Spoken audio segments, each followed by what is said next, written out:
데이터 분석의 기초. 네, 우리 드디어 이제 또 14주차 됐네요. 아마 우리 후반부 여러분들 좀 많이 힘들어 하실 수 있는데, 내용이 조금 이제 어려운 내용들이 좀 소개되고 있고요. 우리 13주차 때 한번 소개해 드렸지만, 이 부분은 실제로 이제 중급 통계 정도 해당이 되는 내용이긴 합니다. 우리 이제 후반부니까 좀 중급 통계 맛배기 한번 보시라고 제가 좀 제시를 했고, 이제 이 부분을 빼려고 하다 보니 우리 책에 교재에 보니까 교재 이 부분이 좀 등장을 해서 이 부분을 빼기는 좀 힘들겠다 해서 좀 설명을 드리는데, 또 이제 교재처럼 너무 간단하게 설명을 드리기에는 조금 한계가 있어서 조금 제가 설명을 보충하다 보니까 좀 어려워지기는 했네요. 자, 우리 11주 차의 데이터의 타입, 데이터의 구조, 기술 통계, 집중 경량, 변산의 측정치 살펴봤고요. 12주 차 때 이제 가설 검정과 추정, 특히 점 추정, 구간 추정 살펴봤고, 우리 13주 차에 우리 평균에 대한 비교로 t-테스트하고 아노바, 특히 t-테스트는 독립일 때 두 집단이 종속일 때가 있었고, 독립일 때는 이제 분산이 동일하냐, 동일하지 않느냐 가정을 먼저 테스트해서 이제 다른 t-테스트 공식을 적용한다. 그리고 아노바 같은 경우는 가설을 연가설을 기각했을 때 사후 비교, 우리 셰페르든지 튜키 방법을 이용해서 사후 비교를 한다. 이 부분까지 소개를 드렸고요. 자, 오늘은 이제 추리통계 마지막 시간이 되겠습니다. 우리 추리통계 이제 대표적인 방법으로 상관 분석하고 회귀 모형 분석인데, 회귀 분석인데, 자, 앞에서 우리 평균의 비교, t-테스트, 아노바 설명을 드릴 때 종속 변수는 연속 변수이지만 독립 변수는 범주형이다. 그래서 우리 t-테스트 외국에 가본 경험 유무, 뭐 아노바는 이제 운동 시간, 1시간, 2시간, 3시간, 4시간 운동 시간이 없느냐 이렇게 그래서 범주형을 만든다고 as점 팩터 이렇게 범주형을 만들어서 아노바 할 때는 분석했는데 범주형이라고도 생각할 수 있지만 연속형 변수로도 생각할 수 있죠. 운동 시간이 1시간, 0시간부터 해서 뭐 우리 24시간 이렇게 늘어난다고 했을 때 행복감과 관련이 있느냐 이런 걸 우리가 분석하는 거를 이제 상관 분석. 기본적으로는 두 변수 모두 연속 변수일 때 우리가 이제 상관 분석을 하게 되고요. 근데 여기서 이제 상관과 인과관계의 차이를 여러분들이 이해할 수 있어야 되고 상관계수를 구할 수 있어야 됩니다. 자, 상관의 통계량이라고 하는 거는 우리가 앞에서 t-테스트, 아노바, 특히 아노바는 f-테스트를 따르는데 그 f는 피셔의 앞글자를 따서 f다. 그 통계의 대가 중에 한 명이다. 현대 통계의. 또 한 명의 현대 통계의 대가라고 하면 이제 19세기 말부터 피얼슨이라는 이제 분이 있어요. 이 피얼슨이라는 분이 이제 통계의 많은 부분들을 또 이제 집대성하시긴 했는데, 이 피얼슨 전에 골튼이라는 학자가 있습니다.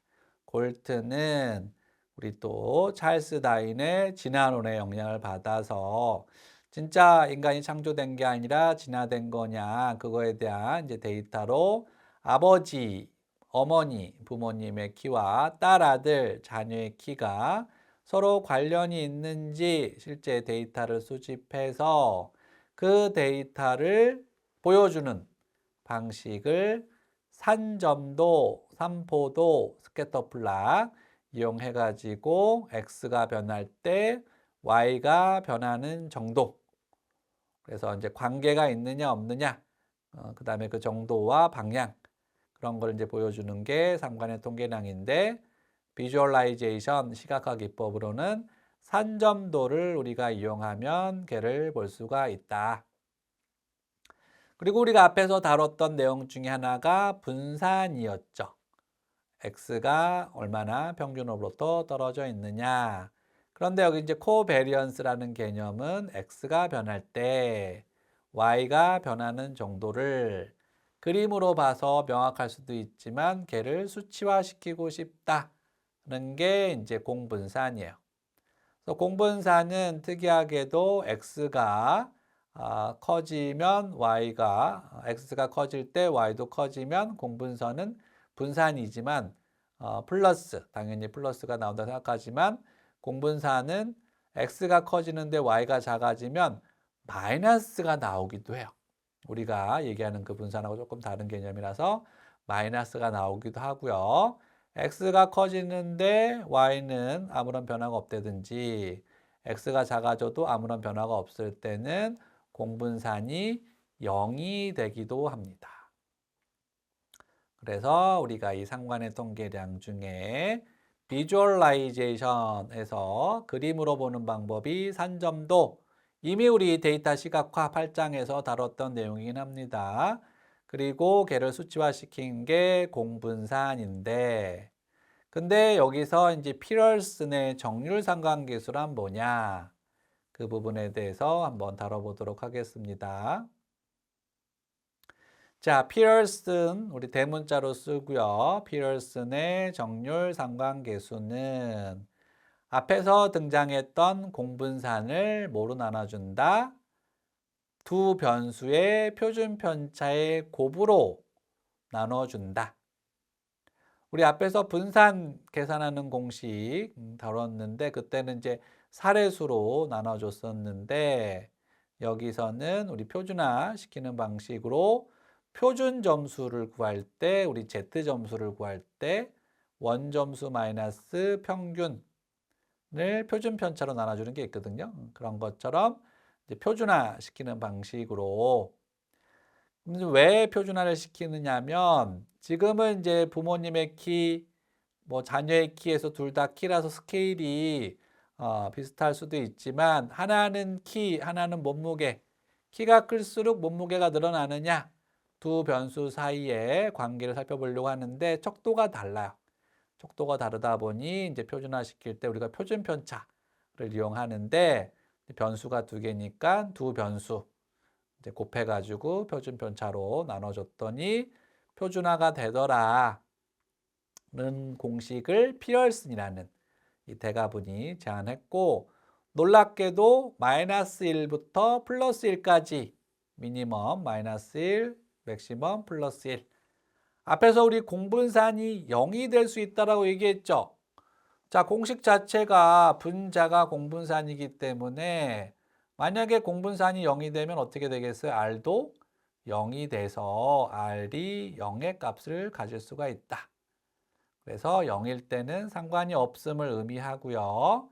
절대값 1에 가까워질수록 퍼펙트한 상관에서 이제 해석이 있는데 일단 첫 번째 해석은 0이냐 아니냐예요. 상관의 여부. 0이냐 아니냐. 자, 이거 해석 들어가기 전에 먼저 팁 보면 뭐라고 써져 있어요? 피럴슨 관계수는 어떠한 척도부터 우리 변수의 타입 봤을 때 연속 변수, 이 등간 척도 이상, 부모의 키, 자녀의 키, 우리의 키, 몸무게, 물론 이제 키, 몸무게는 비율 척도이긴 하지만 등간 척도, 온도가 올라갈수록 뭐 공격성이 올라가느냐, 실제 그 논문이 있는데요. 그런 이제 등간 척도 이상일 때만 이제 피럴슨 상관계수를 구할 수가 있고 조금 이따 살펴볼 다른 상관계수는 이제 등간 척도가 아니어도 구할 수가 있어요. 자, 일단 그래서 조건은 여러분들이 피럴슨 상관계수를 구할 때는 내가 갖고 있는 이 변수의 타입이 연속 변수이고 등간 척도인지 한번 확인해 보셔야 되겠고요. 연속 변수이면 등간 척도 이상이기 때문에 연속 변수인지 먼저 확인해 보셔야 되겠고 그리고 이제 해석은 되게 간단해요. 우리가 양적 연구를 세 가지 조사 연구, 상관 연구, 실험 연구로 분류한다고 했을 때 가장 쉬운 연구는 어떤 연구냐? 가장 쉬운 연구는 물론 이제 맥락에 따라 다르긴 하지만 통계 관점에서 보면은 보고서 작성도 가장 쉬운 거는 상관 연구가 가장 쉬워요. 실험 연구는 우리 앞에서 배웠던 멀티 테스트 아노바 해가지고 우리 또 오늘 할 회기 모형까지 해서 어떠한 통계 기법을 적용을 해야 되나 우리 고민을 할 수 있는데, 상관 분석은 그냥 상관, 지금 우리 배우고 있는 피어슨 상관계수를 구해보면 끝나고, 걔를 데이터 비주얼라이제이션 하는 방법은 산점도 그리면 끝나요. 그래서 산점도와 상관행렬표를 작성하면 표와 그림이 종료가 되고, 그 다음부터는 해석인데, 해석은 원래는 4단계인데 지금은 이제 3단계만 나와 있긴 합니다. 첫 번째 단계는 상관이 있느냐 없느냐, 0이냐 아니냐. 여기서 이제 0은 실제로는 숫자가 0이 나온다는 표현보다는 통계적으로 유의미한 상관계수가 나오느냐요. 그러니까 뭐 상관이 0.2가 나오긴 했지만 걔가 통계적으로 유의미하지 않으면 우리는 0이라고 봐요. 통계적으로 유의미한 상관이냐 아니냐. 자, 통계적으로 유의미한 상관이면 두 번째는 플러스냐 마이너스냐. 얘가 되게 중요하죠. 우리 앞에서 다뤘던 행복감. 긍정정서가 올라가면 부정정서는 올라갈까요? 내려갈까요? 삶의 만족과 긍정정서는, 삶의 만족이 증가하면 긍정정서는 올라갈까 내려갈까요? 보통은 이제 올라가겠지. 이런 거를 플러스, 양의 상관, 우리 통계에서는 파지티브 릴레이션십, 정적 상관이라는 표현을 쓰고, 반대로 긍정정서와 부정정서는 음의 관계가 있죠. 근데 놀라운 파인딩이 될 수도 있긴 하겠지만 퍼펙트하지는 않아요. 내가 긍정정서를 느낀다고 해서 부정정서를 전혀 안 느끼는 건 아니라는 거예요. 보통 상관을 구해보면 마이너스 0.7, 0.8 정도? 우리가 뒷부분에서 회기 결정계수 할 때 나오겠지만 걔를 제곱하면 8, 8에 64, 긍정정서로 부정정서의 한 64% 정도는 설명할 수 있는데, 나머지 36%는 이제 설명이 좀 안 되는. 그래서 이제 정도예요, 정도. 상관이 낮냐, 중간이냐, 높냐. 이게 학문마다 좀 다르고 분야마다 다르긴 하겠지만, 이제 우리가 저 같은 경우는 0.2 이하이면 낮은 상관, 절대값. 0.2에서 0.6 사이면 중간. 0.6 절대값, 0.6 이상이면 높은 상관. 이렇게 저는 해석을 하고요. 그 다음에 여기에는 이제 들어가 있지 않는 좀 이제 고급 통계에 해당이 되는 게 어떤 모양이죠. 선형이냐, 비선형이냐. 나중에 여러분들 고급 통계 배우실 때 한번 다뤄보도록 하겠습니다. 자, 그런데 이제 여러분들 되게 쉽다라고 했는데, 이제 이 우리 한 학기 여러분들 수업을 들으시고 연구를 적용할 때 우리 여러 가지 뭐 중심극한 정류도 있었고 표집 오차도 있고 우리 표준 편차, 표준 오차 여러 가지 개념들 중에 이것만은 여러분들이 또 잊어버리면 안 되겠다는 게 이 상관 분석에서는 인과관계. 자꾸 여러분들이 상관 분석 연구를 하시고 해석을 할 때 인과 추론으로 해석을 해요. 그래서 우리 이제 많이 예를 드는 게 동일한 1학년부터 6학년 학생이 동일한 IQ 시험을 보고, 그리고 이제 아이들의 신발 크기를 재요. X축은 신발 크기, Y축은 아이들의 IQ 점수. 산점도를 쭉 찍어보면은 놀랍게도 신발이 클수록 IQ 점수가 높게 나와. 이거를 여러분들이 인과관계로 해석을 하면 안 된다. 신발 크기가 클수록 IQ는 높다. 그냥 단순한 관계라는 거지. 근데 인과관계를 해석할 때는 언제 해석할 수 있느냐? 이렇게 3가지 조건을 만족하면 인과관계를 해석할 수가 있고요. 제 박사 논문의 이제 또 다른 토픽 중에 하나가 인과추론이었는데, 이 인과추론 별도의 통계가 있긴 합니다. 나중에 여러분들 고급 통계에서 한번 다뤄보시고, 오늘 우리 상관 분석에서는 이 3가지 조건. 첫 번째 조건은 상당히 구하기 쉽죠. 두 변수 사이에 상관이 존재하느냐. 상관 분석해 보면 알 수가 있고요. 그다음에 두 번째 조건은 한 변수가 다른 변수보다 5학년의 행복감이 4학년의 행복감에 영향을 줄까요? 오늘의 행복감이 어제 행복감에 영향을 주나요? 시간의 개념인 거죠. 우리 이제 시간의 개념. 이거는 패널 데이터. 같은 사람을 반복해서 측정한 패널 데이터가 있는 경우는 가능하고요. 그 다음에 우리가 인문사회과학, 특히 사회과학에서 통계가 발달한 가장 큰 원인이 3번. 실험 연구는 연구윤리나 여러 가지 조건상으로 하기 힘들고 우리가 조사 연구, 상관 연구를 해야 되는데 걔를 원인과 결과 관계로 해석하고 싶은데 그러기 위해서는 이 3번 컴파운딩 베리어블, 흔히 이제 혼합 변수, 혼재 변수라고 치는데 아까 예를 들었던 신발 크기와 IQ죠. 왜 신발이 점점점 커질수록 IQ가 높게 나오느냐? 1학년부터 6학년 아이들 동일한 IQ 시험지로 시험을 봤기 때문에 보통 나이가 우리 이제 IQ는 생활 연령분의 정신 연령에서 정신 연령이 높아지면 IQ가 높게 나온다고 가정을 하면은 그러면은 이제 IQ 점수가 나이에 영향을 받죠. 신발 크기도 학년이 올라가면은 발이 커져서 큰 신발을 신어야 되겠지. 그래서 결국은 종속 변수, 독립 변수에 둘 다 영향을 미치는 변수를 우리가 컨파운딩 혼재 변수라고 불러요. X에도 영향을 주고 독립 변수, Y에도 영향을 주고 생물학 하시는 분들이 이제 많은 얘기를 하는데 인간은 결정짓는 건 뭐다? RNA, 유전자,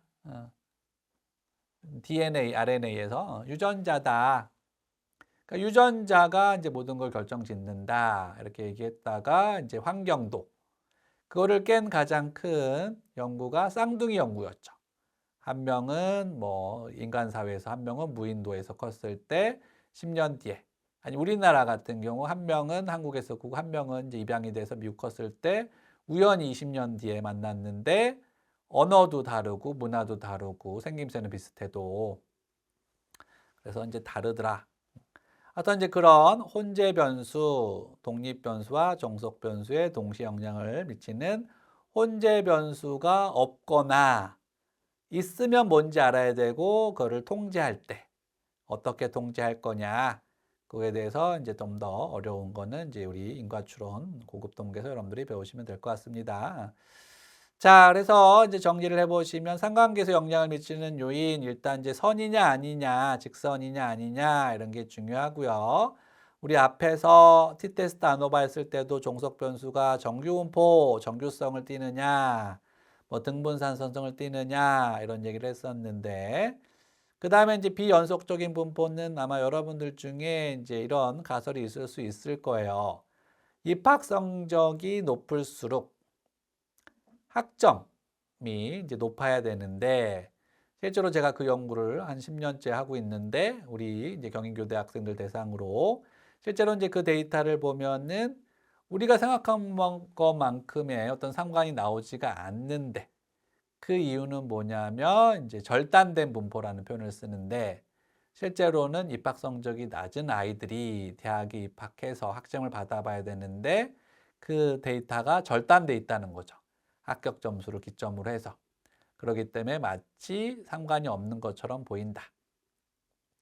자, 그 다음에 우리 앞에서 t-테스트 했을 때 t분포가 z분포와 근접해지는 게 한 집단의 사례수가 30이 넘어가면은 근접해진다. 그래서 이제 최소 표본의 크기를 30 얘기하는데 상관계수 같은 경우는 몇 명 정도가 적정하느냐 이런 질문들을 하시는데 이거는 이제 여러분들 어떠한 분석을 하느냐에 따라 좀 달라지기는 합니다. 그래서 일반적인 룰이 있는 건 아니고 근데 보통 우리가 나중에 요인 분석을 한다고 했을 때 상관하고 좀 밀접한 관련이 있는 분석 방법인데 그럴 때는 뭐 300명 이상의 표본의 크기가 필요하다.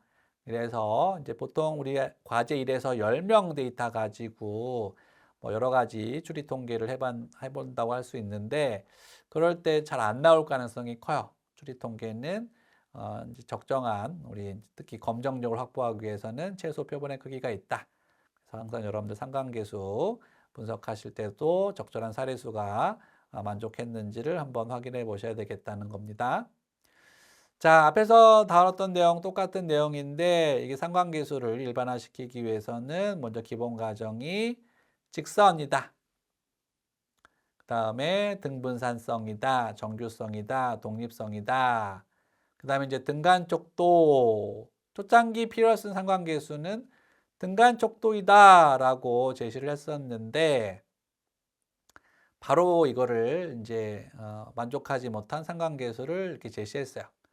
대표적인 게 스피어맨의 등위 상관계수는 우리 앞에서 변수의 타입 중에 범주형 중에 서열척도도 상관계수를 구할 수가 있고, 그 다음에 이제 점이원 상관계수 이런 게 있는데, 점이원 상관계수는 연속적인 변수하고 이분 변수 사이의 상관계수고, 특히 우리 교육 측정의 고정검사 이론에서 문항 분석을 할 때 요 점이원 상관계수로 우리가 문항 분석의 이제 변별도를 검정하고요.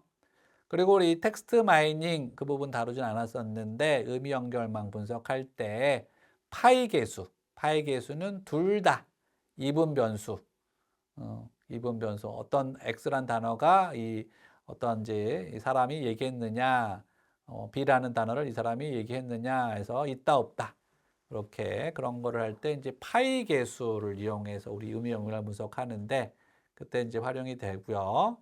그다음에 그랑 좀 비슷한 게 이연 상관계수라는 게 있는데 이연 상관계수는 원래는 연속 변수인 거를 이분 변수로 바꿔가지고 이분 변수와 또 다른 연속 변수 간의 상관계수를 구하는 거. 이렇게 해서 이제 다양한 기타 상관계수를 이용하면 초창기 등간쪽도 이상이다라는 가정은 이제 금방 우리가 해결을 했다. 자, 그러면 여러분들 한번 실제로 보도록 하겠습니다. 우리 책에 나와 있는 내용 보도록 하겠습니다. 상관계수 이 부분은 봤고 실제 데이터 우리 이코노믹스 데이터를 가지고 as data.frame으로 바꾼 다음에 우리 상관 보는 거 앞에서 t-테스트 보는 건 바로 t.테스트였죠. 상관은 영어로 correlation이기 때문에 앞글자를 따서 cor.test. 그 다음에 두 개의 변수, 미니멈 두 개의 변수를 얘기해 줘야 되는데 여기 이코노믹스 달러 표시하고 unemployee 쉼표하고 economics 달러 표시하고 PCE 이렇게 봤더니 T값은 뭐였냐면 이제 상관계수가 통계적으로 유의미하느냐. 그래서 P 밸류를 봤더니 상당히 낮죠. 그래서 영가설은 유의미하지 않다. 정확히 얘기하면 상관이 0이다. 대립가설은 상관이 0이 아니다. 그래서 일단 상관이 0이 아닌 걸로 돼서 유의미한 상관계수인 걸 알 수가 있고요. 그 다음에 이제 점추정 봤더니 맨 밑에 얼마나 나와요? 61. 두 자릿수까지 우리 APA 양식은 두 자릿수까지 표기하기 때문에 0.61 점추정을 했고 95% 신뢰 구간 추정을 했더니 0.56에서 0.66 사이 중간에 0을 포함하고 있지 않기 때문에 신뢰 구간 추정을 봐도 통계적으로 유의미한 상관계수인 걸 알 수가 있다.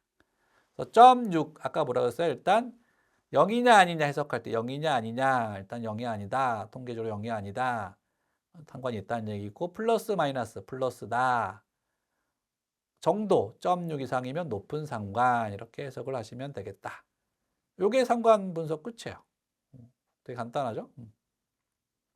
자, 그런데 이제 두 변수 사이는 그런데 변수가 많아. 우리 막 900개 변수 막 나왔잖아요. 그런 거를 이제 보여주는 방법이 상관행렬표, 그래서 코릴레이션 매트릭스 여러 변수를 보여주는 건데 이거를 이제 그림으로 보여주고 싶다는 거지.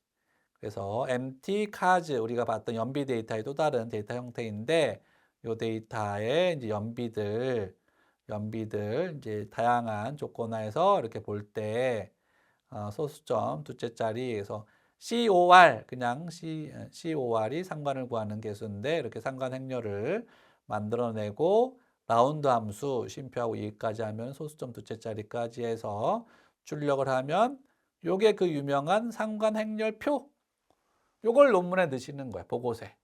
코릴레이션 매트릭스. 그러면 끝나. 근데 이제 그림으로 그림으로 산점도도 그릴 수 있지만 얘를 이제 그림으로 그리는 방법 중에 히트맵이라는 방법이 있고 걔를 만들기 위해서 코 플랫 패키지를 먼저 설치하고 불러오시면 이런 형태. 그래서 파란색으로 갈수록 플러스, 빨간색 갈수록 마이너스, 진해질수록 높은 상관. 대각선은 1로 고정이 돼 있어요. 플러스 1로 항상. 이렇게 보시면 이제 좌우 대칭이기 때문에 보통은 윗 대각선 위에 이거는 생략하고 아래 대각선 있는 것만 표기합니다.